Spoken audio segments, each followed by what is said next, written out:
제2의 결혼. 몇 시간 동안 해운대 해안선을 쓸쓸히 걷다 보니 걷잡을 수 없는 고독감이 조수처럼 밀려왔다.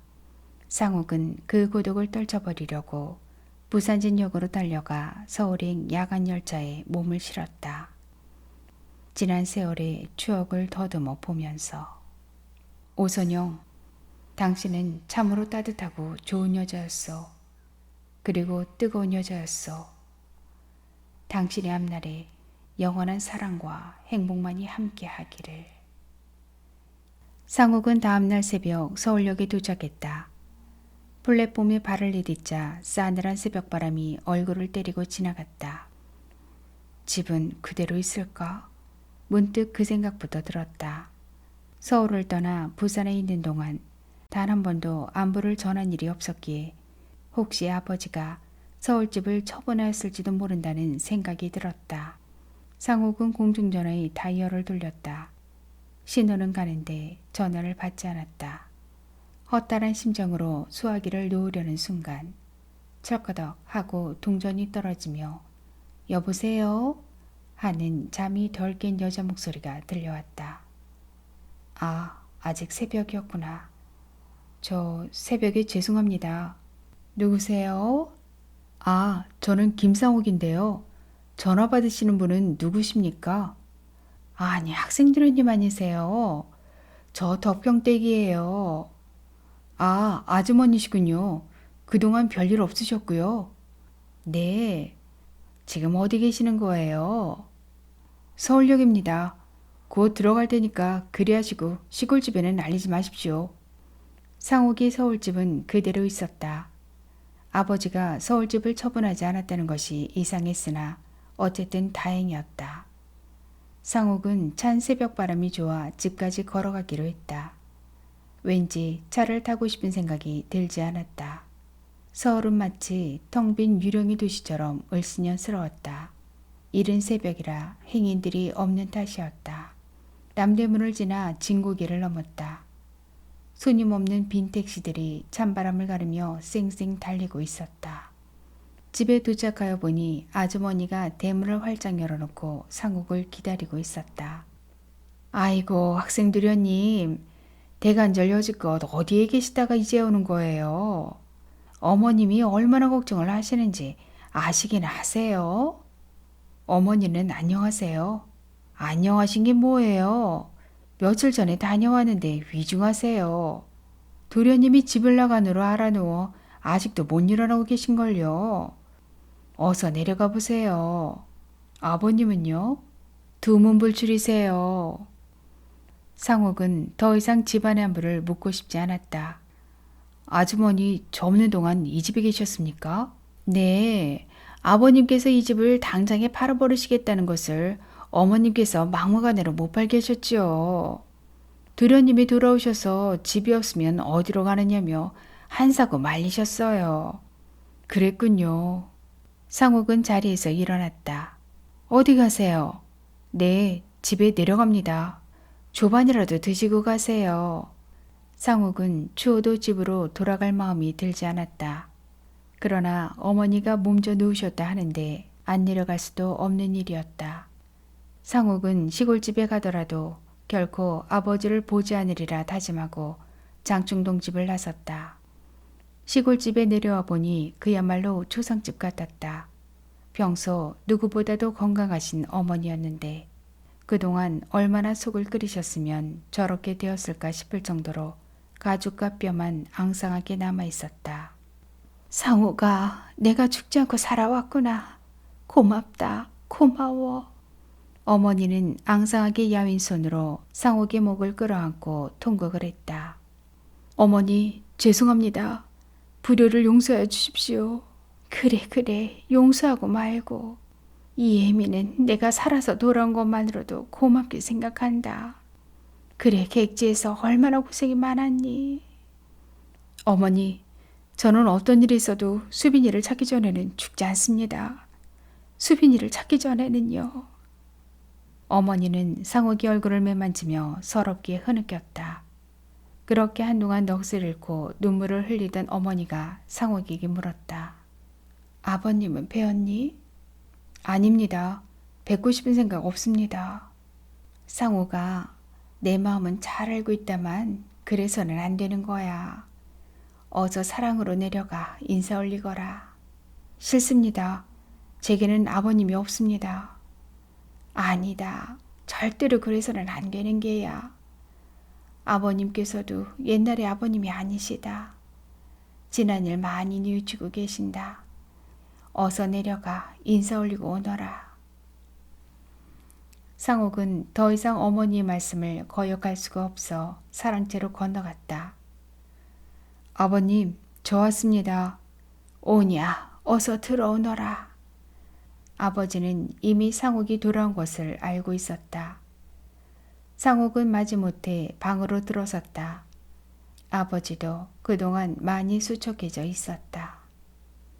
아버님, 인사 받으십시오. 상옥은 큰절을 하고 일어나 바로 뒤돌아섰다.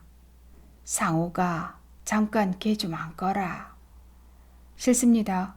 저는 아버님께 아무 말도 들을 게 없습니다. 상옥아, 내 마음 알고 있다.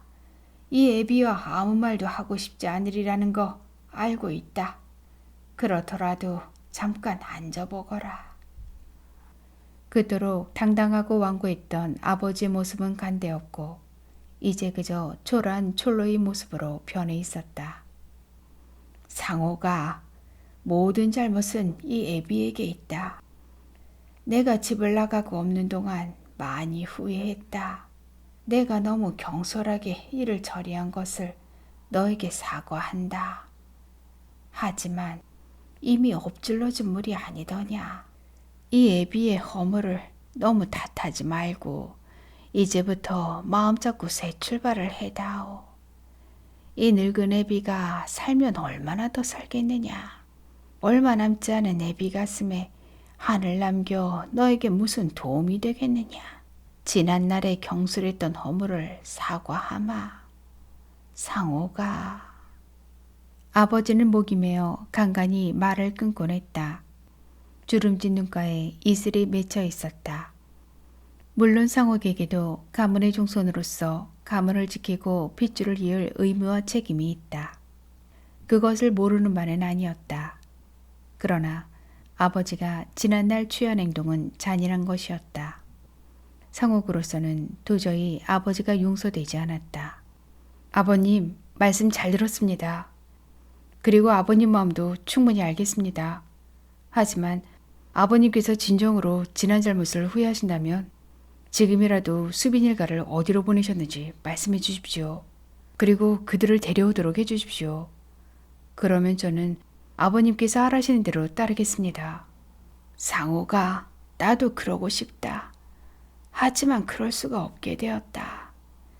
내가 집을 떠난 후 백방으로 수소문해 보았지만 찾지를 못했다. 아버님께서 정말 찾아보셨습니까? 여러모로 수소문해 보고 내가 직접 정읍까지 다녀왔지만 찾지를 못했다. 정말입니까? 그래. 아버님께서 그렇게 하셨다니 조금은 마음이 편합니다. 하오나 저는 수빈이를 찾아야 합니다. 그 일가를 찾아 사죄하고 그 사람이 받은 상처에 대하여 책임을 져야 합니다.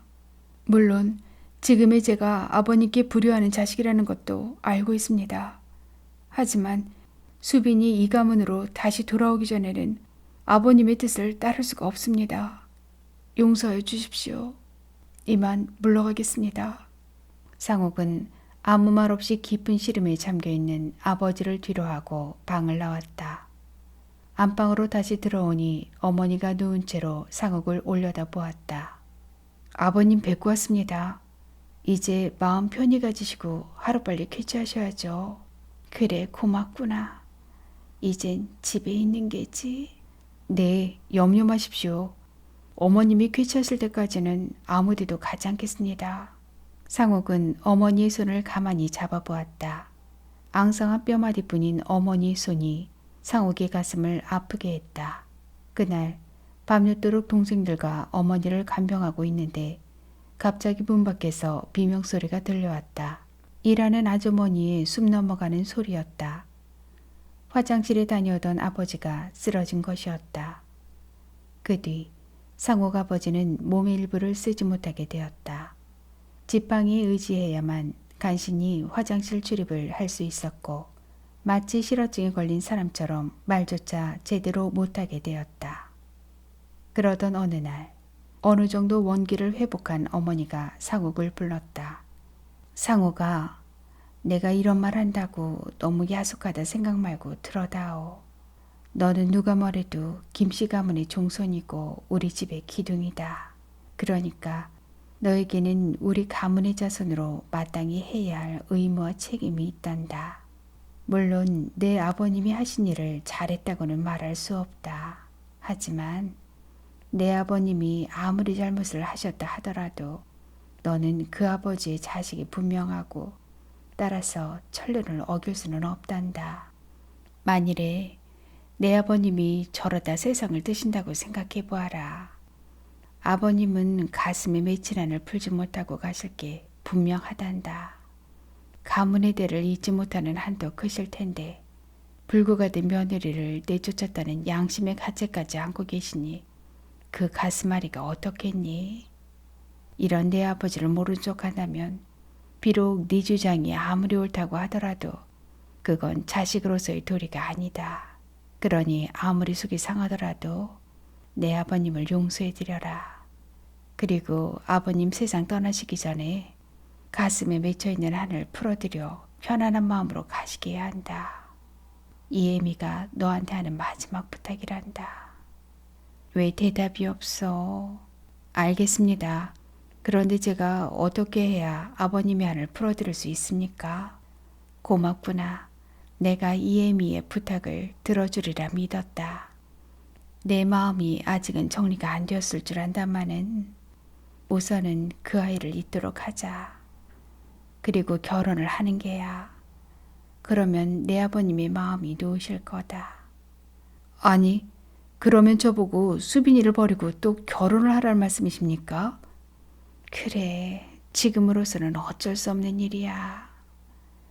상옥은 마음의 갈피를 잡을 수가 없었다. 지금의 어머니나 아버지 심정을 모르는 바는 아니었다. 하지만 아무리 그렇기로서니 어떻게 사랑하지도 않는 사람과 혼인을 할 수 있단 말인가. 부모들의 입장 때문에 사랑하지도 않는 사람과 결혼을 하게 된다면 자신으로 인해 또 한 여자가 불행해질 것이 뻔한 일이었다. 그렇다고 해서 어머니의 간절한 부탁을 저버릴 수도 없는 입장이었다. 상욱은 난감했다. 차라리 돌아오지 말았으면 좋았을 것을. 그랬더라면 이러한 처지에 빠지지는 않았을 것이다. 어머니, 그렇게 되면 또 한 사람이 불행해집니다. 저는 수빈이 말고는 아무도 사랑할 수 없다는 거 어머님이 알고 계시잖아요. 안다. 하지만 어쩔 수 없구나. 너는 어떻게 생각할지 모르겠다마는 내 아버지는 내 아버지 이전에 이 애미의 남편이다. 그렇기 때문에 나는 나의 남편에 대한 도리를 다하고자 하는 것이다. 상호가 내가 이 애미의 간절한 소망마저도 틀어줄 수 없다면 할 수 없는 일이다. 네 아버님이 세상을 뜨시는 날 나도 함께 갈 것이다. 이 점을 명심하고 네 뜻대로 하거라. 어머니, 차라리 저를 죽여주십시오. 어머니의 표정은 단호했다. 비장한 각오를 한 모양이었다. 어머니는 아직껏 단 한 번도 상욱이 가슴 아파할 말을 한 적이 없었다. 그런데 지금 그 누구도 거역할 수 없는 부탁을 하고 있는 것이다. 아, 수빈아, 나는 어찌해야 하는 것이니? 어찌해야 하느냐고. 어쩔 수 없었다. 못난 자식 하나 때문에 어머니를 돌아가시게 할 수는 없지 않은가.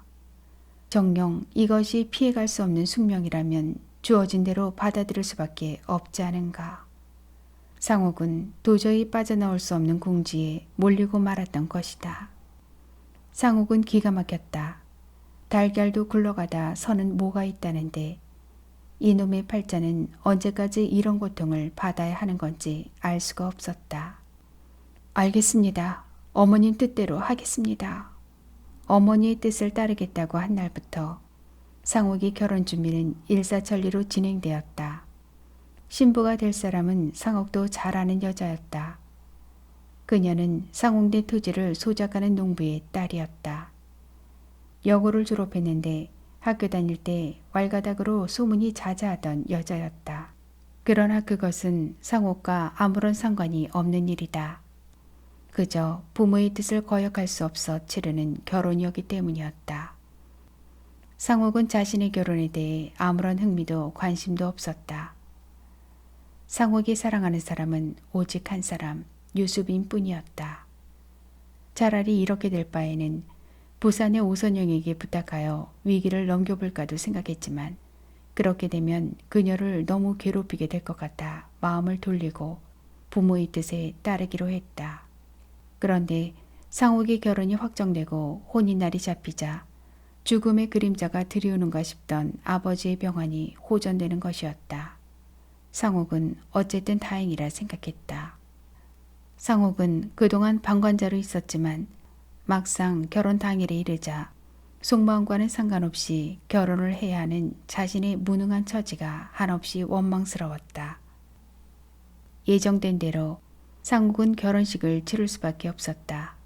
신부 측의 요구대로 2박 3일 예정으로 온양에 신혼여행을 갔으나 초야에 손목 한번 잡아보지 않은 채 아버지의 병환을 핑계삼아 다음 날로 집으로 돌아와 버렸다. 집으로 돌아온 상옥은 누구와도 말을 하지 않고 집거해 버렸다. 상옥은 어떻게 하면 하루빨리 집에서 나갈 수 있을 것인가를 생각했다. 그것은 다름 아니라 아버지가 그렇게 고대하는 아이를 낳는 일이었다. 결혼한 지 2달째 들어서면서 상옥의 아내는 임신을 했다. 그리고 세월이 흘러 출산을 하게 되었다. 아버지가 그렇게 기다리고 기다리던 아들이었다. 그렇게 많은 사람들의 원망에도 불구하고 손자를 고집하던 아버지가 드디어 당신의 손자를 가슴에 안게 된 것이다. 그러나 호사다마라 했던가. 그토록 기다리던 손자가 채 100일도 되기 전에 아버지는 영원히 돌아올 수 없는 먼 길을 떠나고 말았다. 내 욕심 때문에 내 가슴을 너무 아프게 했구나, 상옥아. 그 짧은 한마디를 남기고 아버지는 76년에 걸친 한많은 인생에 막을 내렸다. 상옥은 아버지가 운명하는 순간 엄청난 허무감에 몸을 떨었다. 이 모두가 윤회 생사인 것을, 이 모두가 부질없는 일인 것을. 나그네 되어 아버지의 사식부제가 끝난 뒤 상옥은 서울집을 정리했다. 서둘러 서울집을 정리하게 된 것은 분가하여 서울에 올라가 살자는 수영엄마의 끈질긴 닥달 때문이었다. 상옥이 어떤 일이 있어도 어머니 모시고 동생들과 함께 살아야 한다고 수영엄마를 윽박지르며 아예 분가의 씨앗을 잘라버린 것이었다. 그러지 않고서는 마음 놓고 집을 떠날 수가 없었던 것이다. 상옥은 수영의 두돌잔치를 끝내고 어머니 앞에 무릎을 꿇고 앉았다. 들을 말씀이 있습니다. 그래, 무슨 얘긴데? 네, 잠시 집을 떠날까 합니다. 어머니는 근심이 가득한 표정으로 상옥의 얼굴을 말없이 바라보았다. 아범아, 내가 어찌 아범의 마음을 모르겠니? 하지만 이제 수영의 생각도 해야지. 어머니, 아무 말씀도 하지 마시고 허락해 주십시오. 아휴, 이번엔 얼마나 걸리겠느냐. 그건 저도 알 수 없습니다. 그리고 한 가지 부탁드릴 게 있습니다. 제가 곧 돌아오지 못하더라도 지난번처럼 상심하지 마십시오. 저는 어딜 가더라도 몸성이 잘했을 겁니다. 어머님이 건강하셔야 동생들도 마음 걱정 안 할 거 아닙니까? 어머니의 허락을 받은 상옥은 다음 날 등산복 차림으로 집을 나섰다. 어디를 가느냐고 따지듯이 묻는 수영의 엄마에게는 잠시 여행을 다녀오겠다는 말만을 남기고 서둘러 집을 나섰다. 상옥은 마음속으로 수백 번 다짐했다. 수빈을 찾기 전에는 집에 돌아오지 않으리라. 수원역에 도착한 상옥은 행선지 안내판을 바라보았다. 이번에는 어디로 가야 수빈을 찾을 수 있나. 망설이던 상옥은 무조건 호남선의 종착역인 목배인 승차권을 샀다. 그리고 목배행 열차에 실려 미지의 낯선 고장으로 떠나가고 있었다. 문득 수빈을 처음 찾아 나섰을 때의 일들이 주마등처럼 스쳐갔다. 무조건 달려간 부산에서 선영을 만났었다. 그러나 그것은 실수였다. 결국 선영에게도 상처만 남겨주고 말았다. 지금쯤은 지난 일 모두 잊고 열심히 살고 있겠지. 상옥이 타고 있는 목표행 완행열차가 대전역 플랫폼으로 진입하고 있었다. 상옥은 갑자기 대전역에서 내리고 싶은 충동이 일었다. 상옥은 배낭을 어깨에 메고 개찰구를 빠져나왔다. 그런데 뒤에서 영무원이 상옥을 불렀다. 여보시오! 여기는 목포가 아니고 대전입니다. 상옥이 알고 있다며 머리를 끄덕여주고 돌아서려는데 승무원이 승차권이 목포까지가 아니냐고 따지듯이 고함을 쳐댔다. 여보시오! 승차권이 목포까지라고 꼭 목포에서 내리라는 법이 있어? 내가 대전에 내리고 싶어 내린 건데 뭐 잘못된 게 있어? 영무원은 별 미친놈 다 보겠다는 표정으로 상옥이 위아래를 훑어보았다. 상옥은 대전역 광장으로 나왔다. 흰눈이 소담스럽게 내리고 있었다. 펑펑 쏟아지는 눈을 맞으며 상옥은 잠시 망설였다. 어느 길로 들어서야 수빈을 찾을 수 있을지 막막하기만 했다. 할 수 없는 일이다. 오늘은 이 골목, 내일은 저 골목을 이잡듯 뒤지는 수밖에는. 상옥은 역에서 가까운 여관에 숙소를 정하고 인쇄소에 들러 전단을 만들었다. 전단에 수빈이 사진도 넣고 현상금도 적어서 신문에도 끼워넣고 손수 뿌리고 다니기도 했다. 이제나 저제나 소식을 기다린 지 벌써 한 달이 지났는데도 가끔 장난 전화만 올 뿐 기다리는 수빈이 소식은 간감했다. 상옥은 이제 더 이상 머물러 있을 필요가 없다고 생각하고 대전을 떠났다. 대전을 떠난 상옥은 논산, 강경, 이리, 전주를 거쳐 수빈의 고향 정읍에 도착했다. 정읍은 벌써 몇 차례 다녀간 일이 있었지만 혹시나 하는 마음에서 다시 들러보았다. 그러나 역시 아무런 흔적을 찾을 수가 없었다. 허탈했지만 여기서 포기할 수는 없는 일이었다. 다시 힘을 내 고창, 영광, 장성을 거쳐 광주에 도착했다. 그곳에서도 대전에서 한 것처럼 가능한 한 모든 방법을 동원하여 열심히 수소문해 보았다. 그러나 여전히 수빈의 소식은 오리무중이었다. 집을 떠나온 지 벌써 넉 달이 지나가는데도 실오라기만 한 단서 하나도 못 찾고 있는 것이었다. 상옥은 그 뒤로도 거의 한 달을 광주에서 더 보내고 나주, 한평을 지나 목포에 도착했다. 유달산 너머로 지는 해가 너무도 아름다웠다. 한동안 넋이 나간 사람처럼 서쪽 하늘의 황혼을 바라보니 자신도 모르게 눈물이 주르륵 흘러내렸다. 수빈아, 제발 나타나다오. 수빈아. 상옥은 목포항 연안부두에서 하룻밤을 보냈다. 통통통. 새벽 공기를 가리며 주로하는 어선의 발동기 소리가 쓸쓸하게 들려왔다. 내일이면 또다시 이 낯선 타양에서 오직 한 가닥 희망을 걸고 수빈을 찾아야 하리라. 상옥은 눈을 감았다. 수빈의 잔잔한 미소가 떠오른다. 오선영의 요염한 눈웃음도 보인다. 녹이 띈 현식의 얼굴도 어른거린다. 아, 현식아, 나 좀 도와다오. 수빈이가 있는 곳에 나를 데려다다오. 다음 날 아침 상옥은 일찍부터 목포 시내로 수빈을 찾아 나섰다. 아침 점심을 걸은 채 이곳저곳 기웃거리며 전단을 뿌리고 돌아다녔다. 이제 힘이 없어 더 이상 걸을 수도 없었다. 상옥은 한적한 도로변 가로수 밑에 주저앉아 널브러져 있었다. 고물 삽니다. 고물. 철과 이 소리를 요란하게 내며 고물장수가 상옥이 있는 쪽으로 다가오고 있었다. 상옥이 머릿속으로 뭔가 스쳐 지나가는 게 있었다. 멀쩡한 날에 등산복에 배낭을 메고 다닐 것이 아니라 고물장사라도 하면서 찾아보자. 가져온 돈도 이제 거의 바닥나고 있으니 고물장사라도 하면 용돈 정도는 벌 수 있을 거야. 등산복 차림으로 시내를 배회하는 것보다 남이 보기에도 좋을 것 같았다. 아저씨, 잠깐 말 좀 묻겠습니다. 물어보시소. 실은 저도 고물장사 한번 해볼까 해서요. 고물장수는 상옥의 행색을 살피더니 피식 웃었다. 당신이 시방 날 놀리는 거요? 제가 아저씨를 놀리다니요. 무슨 말씀이십니까? 아니면 또라이요? 아닙니다. 정신 말짱합니다. 사제가 멀쩡하고 시퍼렇게 젊은 것이 엿장사를 한다고라? 젊은 놈은 엿장사도 못하나요? 못할 것은 없지라.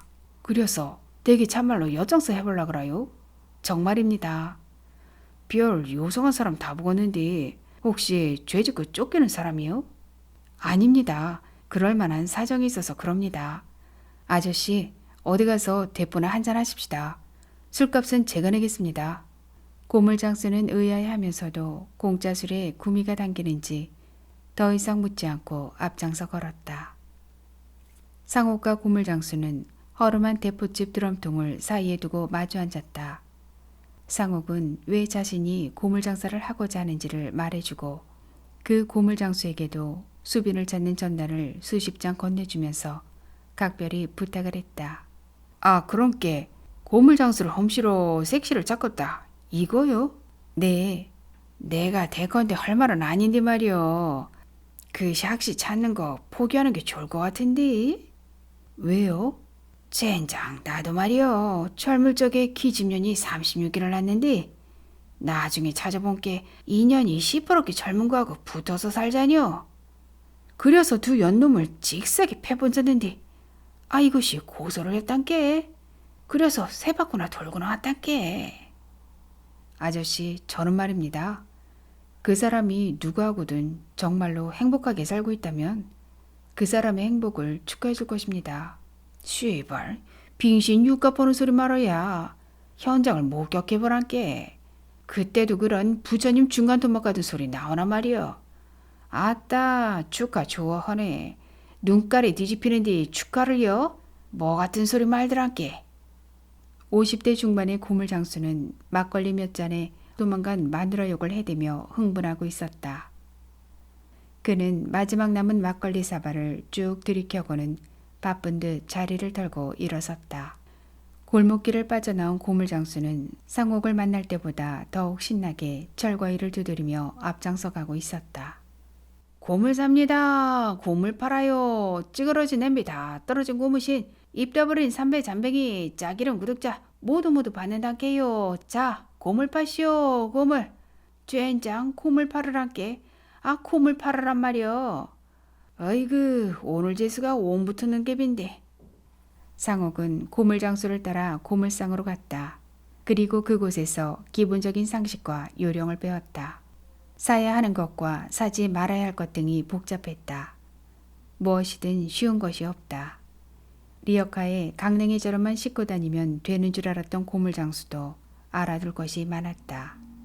세상에 거저먹는 것은 없구나 하는 생각을 하면서 상옥은 그날부터 고물장수를 시작하였다. 중고 리어카 한 대, 철가위 하나, 기본 장비에다 강냉이 한 포대를 사가지고 거리로 나왔다. 영락없는 고물장수였다. 처음으로 리어카를 끌고 나오니 고물 파시오 하는 소리가 목구멍에서만 뱅뱅 돌 뿐 입 밖으로 나오지를 않았다. 까짓거 부끄러울 게 무엇냐. 수빈이만 찾을 수 있다면 무슨 짓인들 못하랴. 상옥은 구멍가게에 들어가 사막소주 한 병을 사서 단숨에 들이켰다. 빈속에 소주 한 병을 부어 넣으니 눈알이 뱅글뱅글 돌기 시작하였다. 상옥은 취기에 힘을 내어 철과일을 두들기며 있는 힘을 다해 소리쳤다. 고물 사시오, 고물! 한참을 그렇게 고함을 치고 다니는데도 누구 한 사람 거들떠보는 사람이 없었다. 이거 개업날부터 팔이 날리려나? 상옥은 다시 소리쳤다. 고물 사시오, 고물! 아니, 이게 아닌데? 그러고 보니 여지껏 목이 터지 외친 건 파시오가 아니라 사시오였네. 어쩐지. 상옥은 행인들이 상옥을 보고 힐끔거리며 웃던 이유가 그것 때문이었다는 사실을 깨닫고 나니 뒤늦게 무한한 생각이 들었다. 원책이랄 뭐 이리 어려워. 상옥은 그렇게 시작한 고물장수를 목포에서 근 20여일 동안을 했다. 목포 시내는 물론 변두리 골목골목을 헤매고 다녔으나 수빈의 그림자조차 볼 수 없었다. 목포에도 수빈은 없었다. 이제 목포를 떠나야 했다. 리어카의 강냉이 한 자루를 싣고 상욱은 목포를 떠났다. 영암, 장흥, 보성, 벌교, 순천. 목포에서 순천까지의 거리가 얼마나 되는지는 알 수 없으나 목포를 떠난 지 20여일 만에 상욱은 리어카를 끌고 도보로 순천까지 온 것이다. 순천까지 오는 동안 상욱은 고물을 사고 팔아 식생활을 해결하였다. 무작정 걷다가 여관이 있으면 그곳에서 하룻밤을 묵고 그나마 없으면 적당한 곳에 텐트를 치고 노숙을 했다. 순천에서도 며칠을 묵으며 수빈을 찾아보았지만 역시 헛수고였다. 상욱은 다시 여수 쪽으로 내려갔다. 그러나 여수에도 수빈은 없었다. 상욱에게는 이제 더 이상 걸어다닐 기력도 남아있지 않았다. 발바닥엔 온통 물집이 생겨 성한 곳이 한 군데도 없었다. 마디마디가 으스러지는 것 같았다. 그저 아무 곳에나 쓰러져 눕고 싶은 마음뿐이었다. 이제 더 이상 고물장수를 할 수는 없었다. 상욱은 여수 변두리에 있는 고물상에서 고물과 철가위, 리어카를 함께 팔아치웠다. 상욱은 아무래도 며칠 쉬어야 될 것 같아 여관에 들었다. 거의 60여일을 리어카를 끌고 다녔으니 기력이 다하여 몸살이 났던 것이다. 꼬박 일주일을 죽도록 앓았다. 그렇게 호되게 앓고 나서도 하루빨리 수비를 찾아야 한다는 강박관념 때문에 회복되지도 않은 육신을 이끌고 또다시 거리에 나섰다. 혹시나는 막연한 바람으로 여수시내 이곳저곳을 기웃거리고 있는데 길 한편에 많은 사람들이 모여 웅성거리고 있었다. 상욱이 무슨 일인가 싶어 다가가 보니 약장수였다. 50대 후반으로 보이는 삐에로 복장을 한 사내가 등에 큰 북을 메고 가슴에는 아코디언을 안고서 열창을 하고 있었다. 그들 일행은 마음이 좋아 보이는 50대 중반의 삐에로와 17이나 18쯤으로 보이는 귀엽게 생긴 소녀가 전부였다. 상욱은 무릎을 쳤다. 그래. 저 약장수를 따라다니자. 혼자 다니는 것보다 덜 외로울 것이고 수빈이도 약장수 구경을 좋아했었지. 상욱은 왠지 그 약장수를 따라가면 좋은 일이 생길 것 같다는 생각이 들었다. 상욱은 그들의 사업이 끝날 때까지 기다렸다. 긴 시간이었지만 그들이 약 파는 모습이 재미있었다. 시간이 얼마나 흘렀을까. 더 이상 약이 팔릴 기미가 보이지 않자 그들은 숙달된 동작으로 짐을 챙긴 뒤 소녀를 앞세우고 어디론가 떠나고 있었다. 상욱은 그들의 뒤를 따라갔다. 그들은 시장 초입이 허름한 국밥집으로 들어갔다. 상욱도 그들을 따라 들어가 그들이 먹고 있는 국밥을 주문했다. 국밥을 한 수저 뜨는데 예의 그 약장수가 상욱에게 말을 걸었다. 이봐요, 젊은이. 네? 상욱은 갑작스러운 부름에 흠칫 놀라 그를 돌아보았다. 마치 그들에게 무슨 잘못이라도 한 것처럼 얼굴이 붉어졌다. 우리들을 따라온 것 같은데 나한테 무슨 볼일이라도 있는 게요? 맞습니다. 실은 아저씨한테 부탁드릴 일이 있어 따라왔습니다. 나 같은 사람한테 무슨 부탁을? 죄송하지만 합석을 해도 될까요? 괜찮소. 이리 오시오.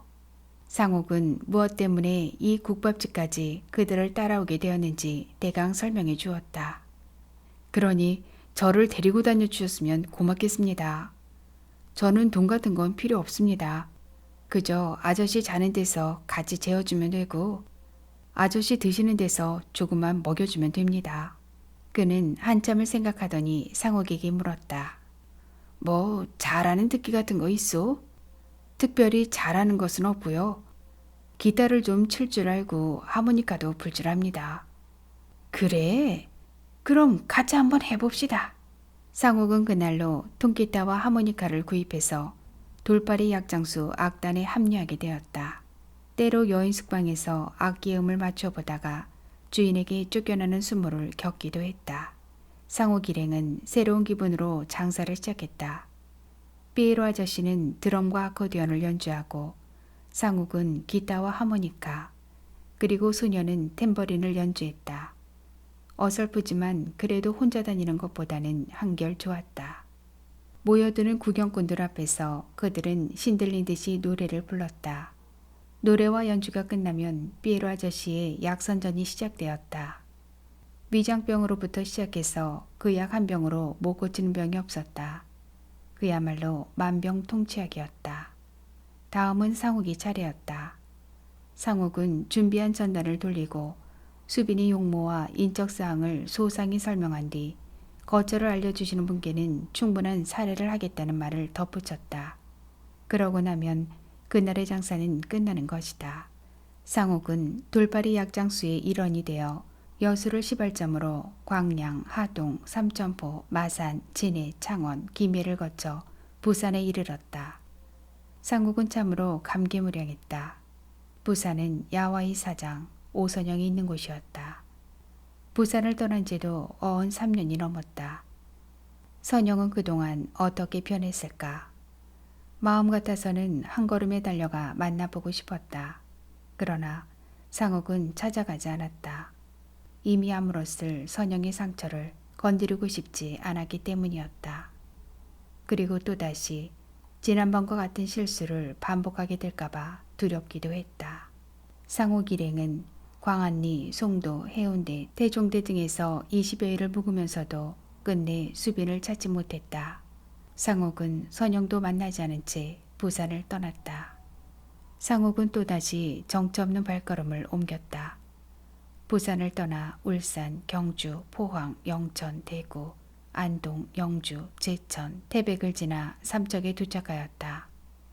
삼척에서 며칠을 쉬고 계속 북쪽으로 올라갔다. 그렇게 북쪽으로 올라오는 동안 계절은 어느덧 단풍이 지고 찬서리가 내리는 늦은 가을로 바뀌어 있었다. 하지만 장사는 순조로워 의식주에는 별 어려움이 없었다. 삼척을 출발한 상옥 일행은 동해, 강릉, 양양을 지나 속초에 도착했다. 속초에 도착하니 한방눈이 펑펑 쏟아지고 있었다. 상옥이 집을 떠나올 때도 눈이 내렸었는데 벌써 집 떠난 지 1년이 지났던 것이다. 이제 몸도 마음도 가눌 수 없었다. 집을 떠나올 때는 수빈을 찾지 못하면 죽어도 돌아가지 않으리라 결심을 했었지만 이젠 할 수 없이 집으로 돌아가야 할 것 같았다. 상욱은 피에로 아저씨와 작별을 했다. 아저씨, 그동안 정말 고마웠습니다. 저는 이제 집으로 돌아가야 할 것 같습니다. 그래, 정말 잘 생각했네. 그동안 고생 많이 했지. 아저씨가 저 때문에 고생 많이 하셨죠. 아니야, 아니야. 나는 자네와 같이 있는 게 좋았네. 마음도 든든하고 내가 신세를 많이 진 거지. 별 말씀을 다 하시네요. 그런데 저는 집으로 돌아가면 따뜻하게 겨울을 날 수가 있습니다만 아저씨는 이제 어디로 가십니까? 날씨도 추워지는데. 나야 뭐 찾아갈 것도 없고 찾아가봐야 반겨줄 가족도 없는 사람 아닌가. 이제는 다시 남쪽으로 내려가야지.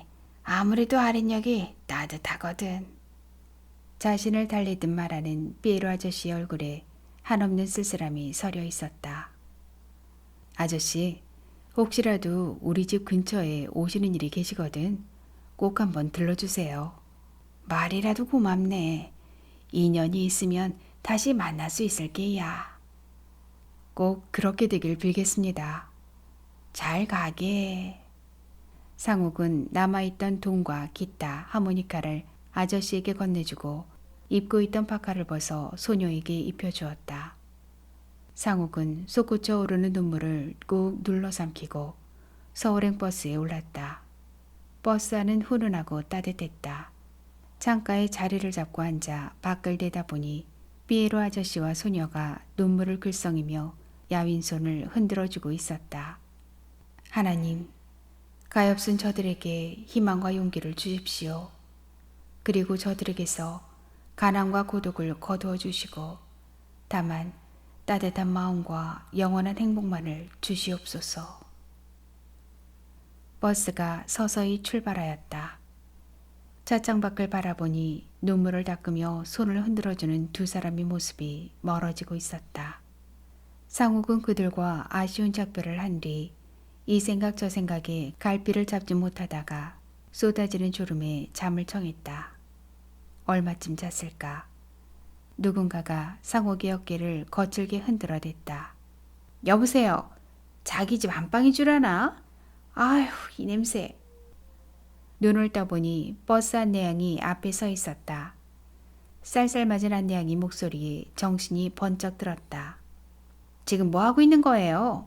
종점이잖아요.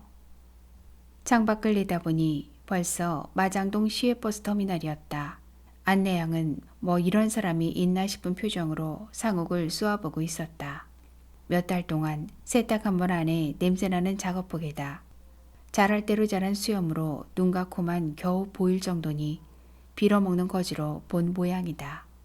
아휴, 여기는 서울역 대합실이 아니라고. 빨리 나가, 빨리. 이젠 완전히 거지 취급이었다. 이봐라 차장, 좋게 말하면 누구 조상 연병하니?